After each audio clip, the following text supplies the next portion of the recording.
Today's featured piece is Zombie Stomp by Rob Grice.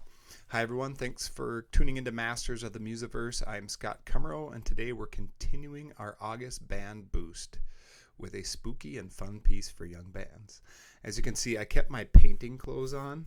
I got stuff right here. I kind of just trying to do these videos like a come as you are type thing. So I did finish painting my back wall for anybody that's keeping track. So today's piece is Zombie Stomp. It's a grade 0.5. It's a dark, lurking mood that's set off by that key of C minor, even though the key signature on the music is B flat, but it's definitely in C minor, and it's got this dark, eerie, kind of lurking danger vibe to it. The main theme is an 8-bar phrase with dynamics that mostly stay like forte and fortissimo. There is some mezzo forte, and there's even a brief moment of mezzo piano that crescendos like I think 2, 3, 4 bars. So chance to explore softer dynamics, but then also work with that idea of crescendoing.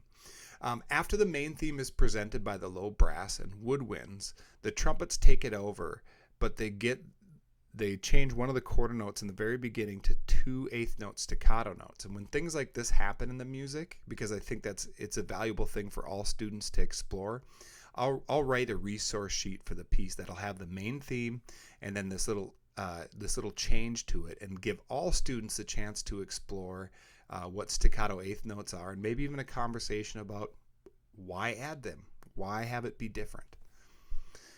The piece for percussion, this piece includes timpani, snare drum, bass drum, tom, slapstick, and an optional keyboard or piano part.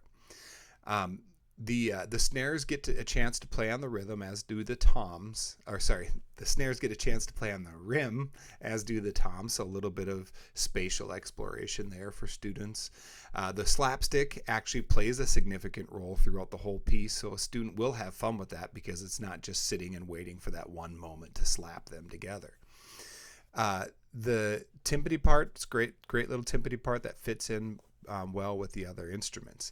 If you have enough percussionists, I recommend including the piano and or having students play those left and right hand parts on mallet instruments. The wind parts are straightforward. They're focused mainly on half notes and quarter notes rhythmically. There's a few eighth notes, as I mentioned earlier.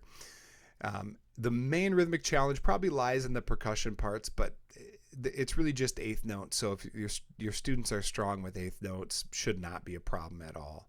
Again, maybe only that idea. It's maybe a teaching piece where you're at with your students, where you can work on playing on the head, playing on the rim, and just getting that spatial movement down.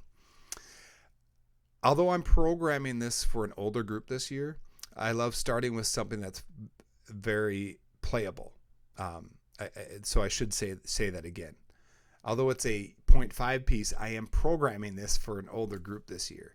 And I love starting with something that's playable and fun, and because it lets us set off the year well. We do an easier piece, we get to dig deeper into the music and create meaningful moments for the students and hopefully for the audience. It gives us time to explore dynamics, storytelling, and understanding of phrases. I also give my students some creative license with a piece like this, like, what can we do to set the mood? Maybe they want to memorize the piece and play it in the dark, play it with a light show. And I once we get the piece in a really good place, which happens in the first couple weeks of school, we could start exploring with all that stuff, maybe some memorization or have the whole thing memorized. This is my first time working on Zombie Stomp, but what I've heard from other educators that students generally love it. And I expect that my students will as well. So now, have you taught or conducted this piece, Zombie Stomp by Rob Grice? If you have, I'd love to hear about it in the comments below. Maybe you have some really creative, fun things you've done. I forgot to mention the stomping on stage. I think there's a lot that can be done with that stomping. It's fun. It's good for kids to move, so you can maybe get some movement in class with this piece. If you've programmed Zombie Stomp in the past, just I'd love to hear more about how you've explored deeper musical concepts. Thanks for joining me today on Masters of the Musiverse as we explored Zombie Stomp. I hope you found some value here and like, subscribe, comment, and we look forward to more meaningful music in this August band boost.